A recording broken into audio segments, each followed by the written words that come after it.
I swear to you, I just went head to head with the most unhinged, power-hungry HOA president in the history of suburban living. And I won, thanks to a homemade glitter bomb that turned her the color of an atomic sunset. See, I live in this place called the Preserve at Willow Creek. It's supposed to be idyllic, right? Green lawns, quiet streets, except for the little tyrant running the show, Veronica Slade.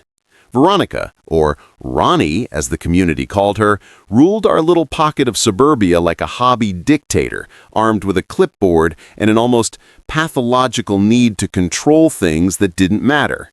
Vague rules, real fines. My kind of life, the quiet life, revolved around keeping my head down and ensuring my hydrangeas stayed the correct shade of blue, because God forbid they drift into lavender. The whole thing started over a pair of sneakers, my Nebula Drifters, limited edition, deep indigo with these iridescent silver streaks, a holy grail for collectors. I shot 100 photos, boxed them up, the empty box, mind you, the shoes were safe inside, and left the shipping carton out for the courier pickup. The next morning, the box was gone. I shrugged, figured the courier came early. 2 days later, I was out tending my basil, a plant Veronica probably deemed too flavorful, when I saw him.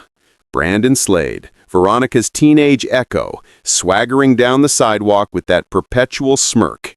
And on his feet, my drifters, the deep indigo, the iridescent streaks, and then I saw it, that tiny telltale scuff mark on the left toe, something that happened the moment I first tried them on in my living room. My heart went cold. Those were my shoes, my $400 prize, walking away on the feet of a privileged little jerk. He caught me staring. He looked down, then back up at me, and gave me the most smuggest, most utterly punchable grin you have ever seen.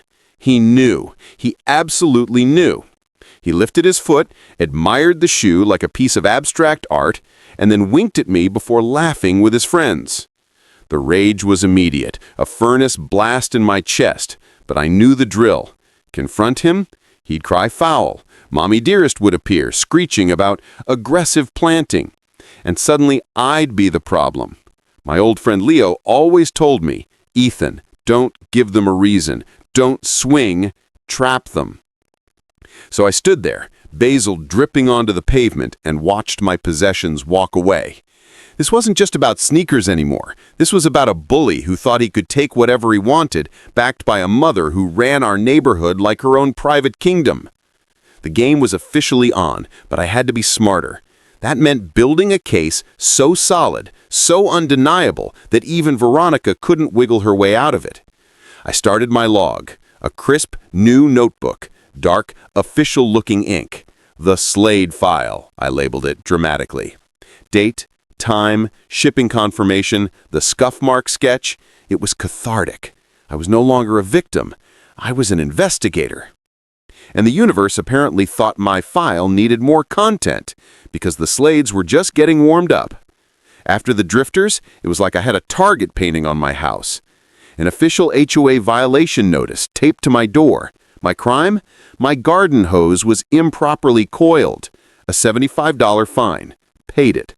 Logged it. A week later, my mailbox flag was left up for more than 24 hours. Another $75. Another entry. Death by 1,000 paper cuts. Each fine was small enough that fighting it was more trouble than it was worth, which was exactly the point. The money, we were told, went to the Community Uplift Fund, but the only thing getting uplifted was Veronica's front yard, which suddenly sported a brand new, suspiciously expensive stone fountain. But the real gut punch moment came a month after the shoes. I'd ordered this massive, limited edition Star Cruiser Lego set for my nephew's birthday. It was huge. I got the delivery notification while I was on a work call. 5 minutes later, I went out, empty. My stomach dropped, but then I saw him, Brandon, 2 blocks down, struggling to shove a large rectangular box, the unmistakable size and shape of the Star Cruiser, into the back of his mom's silver SUV. He saw me watching, gave a little shrug of "what are you gonna do?" and slammed the trunk. A gift for a 9-year-old? That crossed the line. I immediately called the non-emergency line. The dispatcher was polite but non-committal. "We can send an officer, sir, but without video evidence or a witness who saw him on your property." I insisted on a police report number. I needed it documented. Sergeant Royce showed up later, sympathetic but realistic. "HOA disputes are a nightmare, sir. You're doing the right thing by documenting." He went over to Veronica's house. I watched as she emerged, feigning shock, hand on her chest, looking like the patron saint of perfectly manicured lawns. A few minutes later, Royce came back. She denies everything, of course, says her son was just cleaning the garage. No box in the car now. My hands are tied. But he gave me what I wanted, case number PC 809. I wrote it huge in the Slade file. A small victory, but crucial. I now had an official public record. The sergeant's words echoed in my head. Without video evidence, that was the light bulb moment. If the law needed proof, I would get them that proof. The Slades wanted to play games. I was about to change the rules. My porch was no longer their personal shopping mall. It was about to become a very meticulously designed stage. The time for passive documentation was over. It was time to build a trap. Veronica was too observant for an obvious camera. I needed discreet. I grabbed 2 high-definition pinhole cameras disguised as a door chime and a tiny decorative gnome. By Sunday, I had a clean, invisible 2-angle porch view. But just a video wasn't enough. Veronica would claim misunderstanding. He thought it was ours. I needed something spectacular, undeniable, and utterly humiliating. My mind went straight to the glitter bombs I'd seen online, but smarter, safer, non-toxic, effective. This required a specialist. My neighbor, 2 doors down, Old Man Fitz, a retired NASA mechanical engineer, was my guy. Fitz despised Veronica with a burning technical passion. She'd once fined him because his weather vane was creating undue atmospheric turbulence. I went over there with a 6-pack of his favorite microbrew and laid out the plan. His eyes, usually sleepy, widened with pure engineering delight. "A glitter bomb for Veronica Slade, Ethan, my boy. This is why I pay my HOA dues. We are going to make it a work of art." We spent the next week designing the perfect payload. Fitz engineered a spring-loaded cylinder held down by the box flaps. When the tape was sliced, 4 spring arms would explode, flinging the contents everywhere. For the contents, we settled on a custom blend. First the glitter, biodegradable of course, neon pink, electric blue, and a base of the most obnoxious bright orange we could find. But the sticky factor was crucial. Fitz suggested a skin-safe, water-based theatrical dye, the stuff they use for zombie makeup. We found a brilliant atomic tangerine color. We mixed it with the glitter and a fine dusting of cornstarch to create a sticky, clinging powder. The moment that box opened, the thief wouldn't just be glittered, they'd be stained. The final pièce de la résistance, the tracker. I bought a tiny GPS key fob about the size of a quarter and we embedded it in the device. The trap was complete. We placed the mechanism inside a generic cardboard box, printed a fake shipping label for a high-end French press, and placed it on my porch, centered perfectly in the camera's view. I settled in to wait. It was like fishing, but instead of bass, I was waiting for a Slade. Every car, every shadow made my heart jump. Was I crazy? Was I going too far? Then I thought about the sneakers, the Lego, the $75 fines. No, this wasn't too far. This was justice. And I had a feeling justice was about to get very, very orange. The decoy sat there for 2 full days. I watched the live feed religiously. To stray cats and one very confused FedEx driver. I started to worry. What if some innocent neighbor picked it up? I'd put a tiny, almost invisible note underneath that read, "Awaiting resident, not a return," just in case. On the 3rd day, late afternoon, the sun casting those long, dramatic shadows, she showed up. It was late afternoon. The sun casting those long, dramatic shadows, she showed up. Her silver SUV pulled up to the curb. Veronica emerged, clipboard in hand, doing that slow, deliberate walk, pretending to inspect Mrs. Delacroix's petunias next door. She glanced at my porch, her eyes lingering on the package for just a second too long.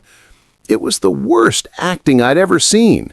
She was trying to look casual, but she moved with the predatory stillness of a shark that's just spotted a seal. She checked her phone, looked up and down the empty street. The coast was clear. With one final furtive glance, she marched directly up my walkway and snatched the box. It was a smooth, practiced motion. Tucked under her arm, she walked briskly back to her SUV, tossing the clipboard onto the passenger seat. The whole thing took less than 10 seconds, and I had it all on glorious, high-definition video. Phase 1, complete. I immediately pulled up the app for the GPS tracker. A small blue dot appeared on the map. It traveled the 2 blocks to her house and then stopped, right inside the geographic outline of her property. Perfect! The suspense was agonizing. I imagined the scene.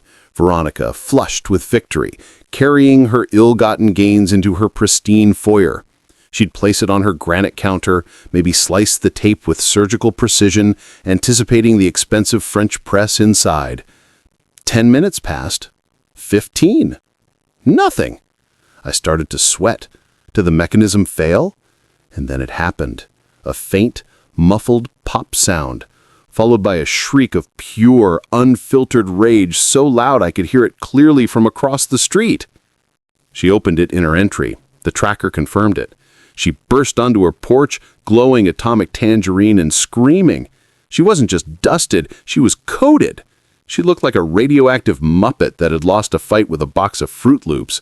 Glitter was matted in her hair, down her shirt, and her hands were bright orange from the dye she was desperately trying to smear off her face. She looked around wildly, trying to figure out where the attack came from. Her eyes locked onto my house. I was already filming with my phone, trying my best to stifle a hysterical laugh. She saw me. Our eyes met across the street. The look on her face was pure, unadulterated hatred. She pointed a trembling, brilliant orange finger at me and screamed something incoherent, a string of curses lost to the wind. It was the single most beautiful cinematic moment of my life. The great and powerful Veronica Slade, HOA dictator, stood defeated and died on her own perfect porch. I saved the video, a wide, triumphant grin plastered across my face. But the party wasn't over. The little blue dot on my GPS app was still active. While Veronica was busy scrubbing her crime away, I was glued to the map. Around 9 p.m., the dot started moving. It left her house and started traveling across town. This was the lead I was hoping for. She wasn't just taking it to a dumpster. She was taking it somewhere specific. I followed, staying several blocks behind, feeling like a cheap private eye. The tracker led me away from our quiet suburb and into an industrial area filled with warehouses and self-storage. It finally stopped at a place called Lock It Up Self-Storage. I watched from the safety of a closed-down diner parking lot. A few minutes later, Veronica's silver SUV pulled up to the gate, keyed in a code, and drove inside. The GPS pinpointed her to a specific row in the back corner. When she drove away 15 minutes later, I waited until her taillights were gone, then walked along the public sidewalk outside the chain-link fence. I found the unit corresponding to the GPS signal. It was unit A42. I knelt down, peering through the dark gap between the concrete floor and the metal roll-up door. What I saw made my blood run cold. It wasn't just my decoy package. The unit was packed, floor to ceiling, with boxes from every retailer imaginable. It was a treasure trove of stolen goods. This wasn't petty theft. This was an organized, systematic criminal enterprise. The Community Uplift Fund wasn't being funded by those $75 fines. It was being funded by reselling stolen electronics and clothes. And to top it all off, I could see a faint, unmistakable shimmer coating dozens of boxes near the door. The atomic tangerine glitter from my decoy had dusted everything. A sparkly, undeniable fingerprint marking the entire crime scene. I pulled out my phone and started recording. I filmed the unit number, the stacks of boxes inside. Then I pulled out the small, powerful UV flashlight Fitz had given me. I clicked it on and pointed the beam through the gap. The inside of the unit lit up like a rave. The lock and pull bar glowed, dusted with the same UV powder that covered Veronica's front door. I could see a clear trail of glowing specks leading from the unit back toward the main driveway. Veronica had left a magical, invisible breadcrumb trail of evidence. I had everything. The porch video of the theft, the GPS data tracking her here, and video evidence of a storage unit full of stolen goods. I called the non-emergency line, updated my case number, PC 809. I believe I've located the stolen property and a whole lot more, I said, my voice steady and calm. While I waited for Sergeant Royce, I knew this was so much bigger than Snakers. This woman was a criminal hiding in plain sight, using her HOA presidency as a cover. The next morning, before the police could act, my doorbell rang. Standing there were two massive men in black polo shirts with a cheap embroidered logo that said HOA Compliance. They were Veronica's hired muscle. "Ethan Bellwether," the refrigerator-sized one rumbled. "We're with HOA Compliance. Miss Slade has received a complaint about unauthorized surveillance equipment on your property." I had to admire her nerve. Even with her empire collapsing, she was still trying to use the HOA to intimidate me. "I don't know what you're talking about," I said, leaving the chain on, "and I've never seen you before. If this is official, send a letter." I started to close the door, but the big guy put his hand on it. "We're not done here," he growled. I remembered Leo's advice. Stay calm, don't give them an excuse. I took a small step back, pulled out my phone, and hit record. "You are preventing me from closing my door, and you are refusing to leave my property. I am asking you to leave now." Just then, my neighbor, Mrs. Delacroix, came out to get her mail. She saw the goons, pulled out her own phone, and started recording. The sight of a second camera rattled them. The big one lost his patience and shoved me hard against the gate. "You think you're so smart with your cameras?" he snarled. But Mrs. Delacroix's voice boomed from the driveway. "I got that. I got the whole thing on video. That's assault." The two thugs froze. They saw Mrs. Delacroix recording. They saw my phone still up. They turned white and practically sprinted off my property, speeding away in an unmarked car. I had them. Trespassing, intimidation, and now assault, all on video from two angles. Karen's attempt to silence me had backfired spectacularly. I spent the next 2 days poring over the HOA bylaws, a document so boring it could tranquilize a rhino. But there it was, Article 10, Section 4, the recall provision. I needed 25% of homeowners' signatures to call a special meeting to remove the board. I printed the petitions and went door to door. I didn't start with glitter bombs. I started with the common ground, the ridiculous fines. Mrs. Delacroix signed immediately, recalling her fine for aggressively pink petunias. The young couple fined for their toddler's chalk drawings signed. The dam broke. Within 3 days, I had signatures from over half of the households. With the petitions in hand, I saved Veronica for last. I walked up to her door, rang the bell, and when she opened it, her face went pale. That faint atomic tangerine tint was still around her hairline, a little souvenir of our last interaction. "Veronica," I said, my voice polite but firm, "pursuant to Article 10, Section 4 of the HOA bylaws, I am serving you with this official notice. A special meeting has been called to discuss the recall of you and the entire board of directors." She snatched the envelope. "You have no idea what you've just done," she hissed. "Oh, I think I do," I replied, giving her a small, satisfied smile. "I'm holding you accountable. The meeting is in 1 week. Be there." The night of the HOA meeting felt like the opening night of a play. The clubhouse was packed, every seat taken. The air was thick with tension. Veronica and her two silent cronies sat at the front table. She tried to project calm, but her jaw was tight, and I noticed, with immense satisfaction, the faint orange tint still clinging under her fingernails. She started with a rambling, boring speech about community standards. Then she handed the floor to me. "I believe a Mr. Bellwether has called this special session. He has 5 minutes to air his grievances. She said grievances like it was a dirty word. Thank you, Veronica. 5 minutes isn't quite enough, so I hope everyone's comfortable. I've prepared a little presentation. My title slide appeared on the projector, HOA, A Journey into Madness. I started with the funny stuff, my improperly coiled hose, Mrs. Delacroix's petunias, all punctuated by the cash register sound effect I played from my laptop. Cha-ching! The room shifted from tense to amused, then to open laughter.